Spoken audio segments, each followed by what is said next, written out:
Balik DJ B-Boy Bibo para sa ating tuloy-tuloy na BB time tungkol sa usaping pride.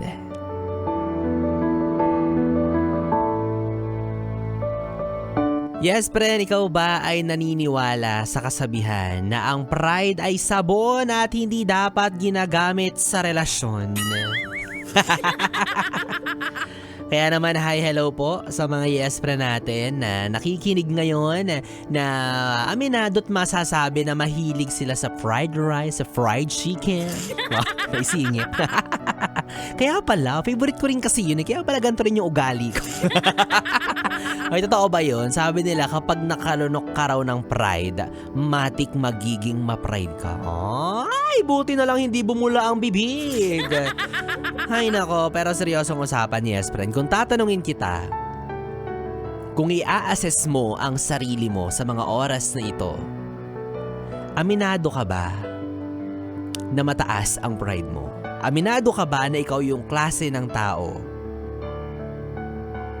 na hindi basta-basta nagpapatalo? Aaminin mo ba yan? Siyempre, ma-pride ka di ba? Hindi mo aaminin yan. Oh, 'di ba? Yung tipong ayaw na ayaw mong naaapakan yung pagkatao mo, yung tipong hindi mo kayang masagasaan yung ego mo na para bang kapag nagpakumbaba ka feeling mo katapusan na ng mundo mo. 'Di ba? Kahit na alam mo na ikaw yung mali, naghahanap ka pa rin ng butas sa iba para lang hindi ikaw yung masisi, wala kang accountability, 'di ba? Alam mo yung ganyang klaseng ugali, basura. Charot. Charot lang. Kaya kung may mga ganyan kang sintomas, alam mo matik, positibo, confirmed, baka nga ma-pride ka. Siguro nga mataas ang pride mo. Pero yung pride na hindi mo nagagamit sa tama, yung pride na hindi mo ikinaasenso, kundi yung pride lang na ikinapapangit ng ugali mo. Yun yung problema. Kaya aminin mo na, tanggapin mo na masama yung ugali mo. Huwag ka mag-alala, sama-sama tayo. Sasamahan kita, ha? Damay-damay tayo dito. Alam mong hirap kaya pag-usapan nito bilang ma-pride na tao si B-Boy Bibo. Struggle to, Ang hirap nito, Ang hirap iraos ng usapan. Paiikliin ko lang talaga tong topic na to. Kasi ako rin yung tatamaan sa mga sasabihin ko. Hindi, charot lang. Ay, kaya ikaw, yes, friend. Ang masasabi ko lang sa'yo, medyo maglaylo ka na, di ba? Medyo i-adjust mo na yung pride na meron ka. Kasi sinasabi ko sa'yo, pag sobrang taas na ng tingin mo sa sarili mo, pag feeling mo lumilipad ka na sa alapaap, lahat sila tinitignan mo na lang sa baba, tapos ikaw tinitingala, nawawala yung sense of being human mo I mean, yung pagiging makatao. Nawawala yung respeto mo sa kapwa mo na nakakalimutan mo na pantay-pantay lang tayo, 'di ba? Kung tutuusin at some point dapat aware ka 'di ba? Aware ka through the people around you na ganyan yung ugali mo. Malamang sa malamang nasasabihan ka naman nila, no?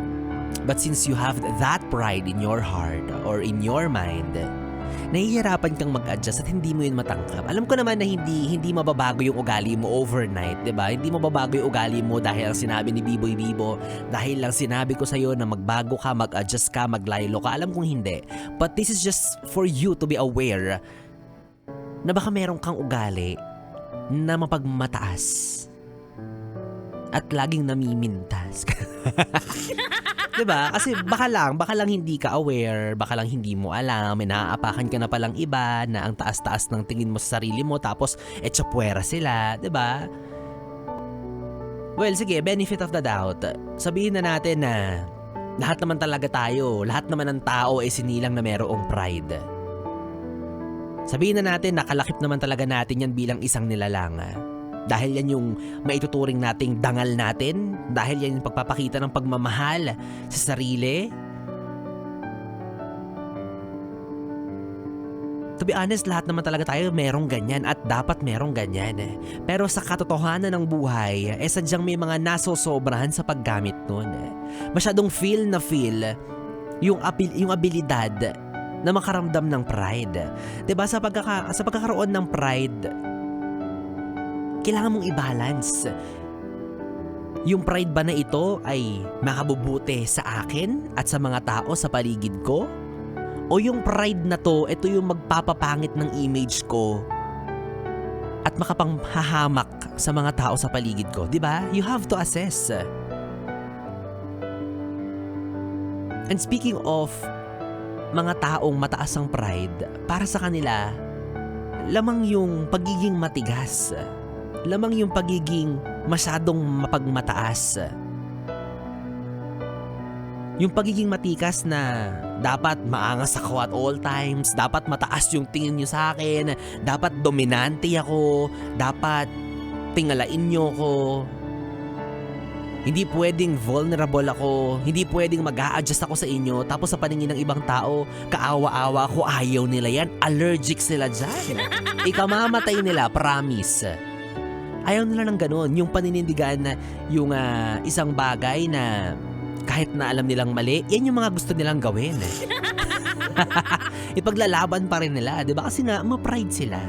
Kumbaga, nasobrahan sila sa feeling nila lagi silang tama. Feeling nila walang pwedeng bumangga. Hindi nila kayang ibaba yung sarili nila sa level ng kapwa nila para magkaintindihan sila. Adjustment, kumbaga. Hindi nila kayang gawin yun. So, ang tendency, mas pipiliin pa rin nila yung manaig, yung hidwaan, kumpara sa kapayapaan, no? Kung iisipin, parang ang hirap-hirap, parang ang bigat-bigat ng ganon, di ba? Yung habang payapa na ang lahat, magaan na yung kalooban. Ikaw na ma-pride, nananatili pa rin na may pinaglalaban kahit wala ng katuturan. Ang hirap niyan.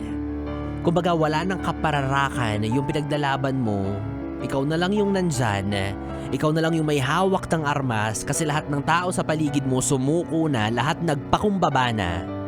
Ikaw nananatili pa ring mataas. Bakit? Gas ka ba? Ha? Presyo ng bigas ka ba? Kung sweldo ka, sige, manatili kang mataas. Pabor sa amin yun. Pero wala eh. Kung wala ka rin namang rason para mag-angas-angas, magyabang-yabang. I mean, kahit nga meron kang means diba? To do so. Wala kahit sino sa mundong to ang may karapatan na magmataas. Unless 6-footer ka, diba? Kasi mahirap yan mahirap yung ginagawa mo. I mean, alam ko minsan aware ka naman talaga, in denial ka lang na may ganyan kang ugali. I know sometimes nag-i-struggle ka at may bumubulong sa'yo na parang, sige na, tama na, magpakumbaba ka na. Pero on the other side of yourself, parang may sumisigaw ng, hindi, sige, ilaban mo yan. Kahit mali ka dyan, ilaban mo yan. Magpakadominante ka kasi at the end, kapag ikaw yung matapang, ikaw yung malakas, feeling nila ikaw yung tama. Diba? Ayun yung nangingibabaw sa'yo. Kaya sige, well, alam ko naman na hindi mo rin naman yan ginusto na ganyan yung ugaling napunta sa'yo. Siguro masama ka nung past life mo kaya yan pa rin yung binigay sa'yo. Charot. Ma-pride ka tas judgmental ako, gusto mo yun. Well, diba? Again, it's a characteristic na mahirap baguhin, na mahirap i-adjust. Pero kung willing ka at kung gugustuhin mo lang naman, magagawan pa naman siguro yan ang paraan. And that makes you human. Tao ka meron kang karampatang ugali na hindi ko alam kung saan nagmula, kung bakit ganyan yung naging bunga, kung bakit ganyan yung kinalabasan through the years ng paglaki mo or pagdevelop ng frontal lobe mo. Pero hindi pa naman huli yung lahat. Pwede ka pa namang magbago. Pwede mo pa namang kahit papano itono, o diba? I-adjust mo ng medyo 3 hakbang paatras yung pride mo, ganon. naiintindihan ko naman na, sabi ko nga kanina, we all have pride. Dangal natin yun.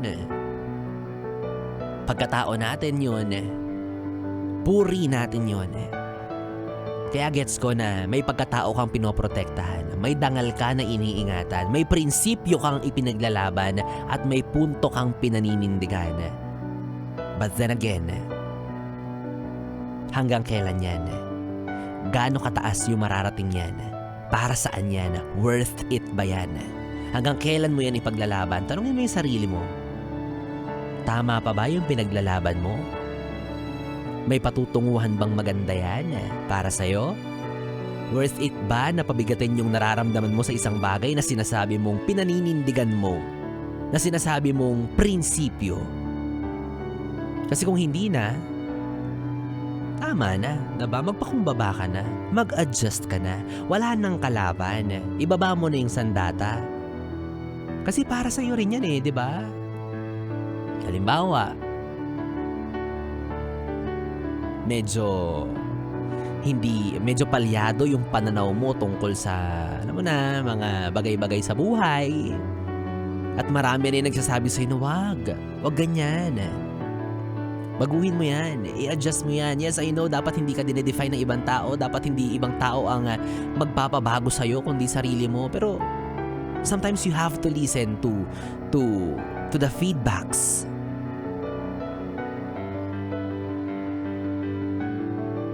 May point nga ba yung sinasabi nila? Baka naman hindi ka nila inaatake, baka naman sadyang constructive lang yung gusto nilang mangyari. Kaya matuto tayong mag-adjust paminsan-minsan. Kung ano man yung dahilan kung bakit ayaw mo pa rin ibaba yung pride mo, sana one of these days, mas mangibabaw na sa'yo yung thought na mas magaan mamuhay nang wala kang pride na pilit binubuhat, pilit inaangat. Kasi ang bigat niyan diba? Lalo na kung 3 kilo yan, diba? Mabigat yan. Yung tipong kalmado na ang lahat. Yung tipong humble lang. Yung tipong pa-cute ka lang sana sa gilid kaso meron kang meron kang pinoportray na kung sino man yan. Hindi ko alam.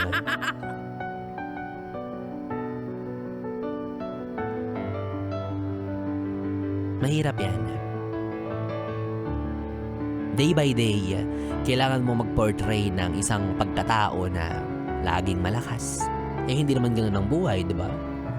There will be days, there will be times na mahina ka and you have to admit that. Nalalapit ka sa ibang tao na magpapa-comfort ka, na mag-vent out ka. Pero hindi mo magawa, nahihirapan ka, binibitbit mo lahat mag-isa kasi nga, ma-pride ka. Kailangan ba lagi kang mag-angas-angasan kasi wala kang ibang masasandalan? Parang hindi naman. Baka yun lang yung feeling mo. Pero hindi naman yun yung totoo. Kumbaga, sarado ka lang masyado. Pero may mga tao sa paligid mo na handang makinig, makiramay at tumulong sa'yo, na nagmamahal sa'yo ng totoo. Diba? Tigil mo yan. Imagine, sa pataasan ng pride, laban na laban ka, pero sa pataasan ng ilong, sumusuko ka. Yung sinasabi ko sa'yo. Hindi lahat ibibigay sa'yo feeling mo perfect ka, kaya ang pride mo, hindi. Umaatras ka sa pataasan ng ilong, pero sa pride, laban na laban. Ano? Ay nako, kaya naman yes, friend. Para sa'yo na mataas ang pride, bottom line, ang masasabi ko lang, hindi pa huli ang lahat. May choice ka pa na maging humble ka. May choice ka pa na medyo magbago ka.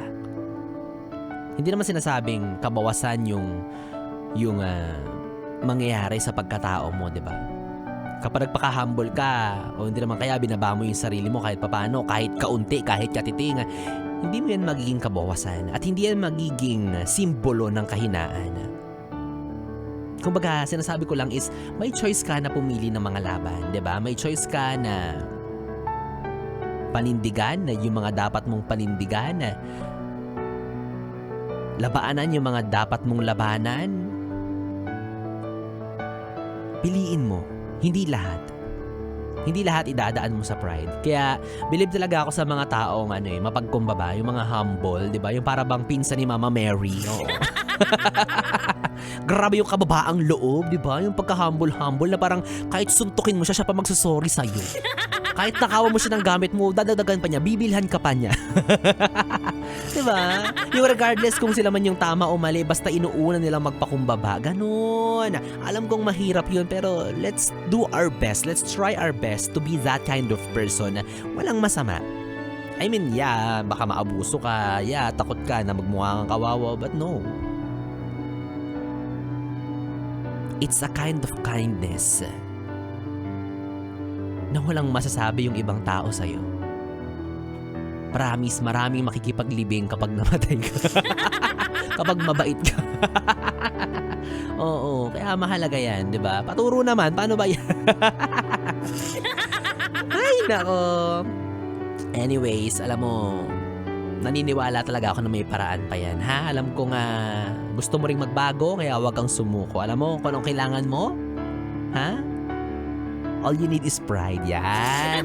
All you need is pride. Bakit ba mahihirapan ng self kung sa pride? Easy at worry-free. Charot. Na-segue. Diba? All you need is pride na makatarungan. All you need is pride na makatao pa rin. All you need is pride na kaya kang protektahan sa mga piling laban na karapat-dapat ipaglaban. All you need is pride, yung mga tamang bagay na ginagawa mo sa buhay mo na dapat mong panindigan. Ganon. Kung ano pride mo dyan, onting pride ka, ayaw mo na agad makipag-usap, galit ka agad. Ay, nako. Pero tama yan, bala ka sa buhay. Tama rin yan minsan, kasi minsan may mga tao rin talagang medyo parang tanga-tanga, di ba? Charot. Charot lang, ito naman. Ay nako, well anyways mga yes friend, 3 oras na BB time ang ating pinagsamahan. Nakapiling niyo po ang BB nyo sa radyo, ang DJ na mabilis bumayo, ang dila sa mikropono. Ako po si DJ B-Boy. B-Boy, Bibo. Magkasama at magkarinigan tayong muli bukas sa parehong oras dito lang sa istasyong No Problem, ang 101.1 Yes FM. Solid. Oras natin 11:46. Good night, BB. Mwah.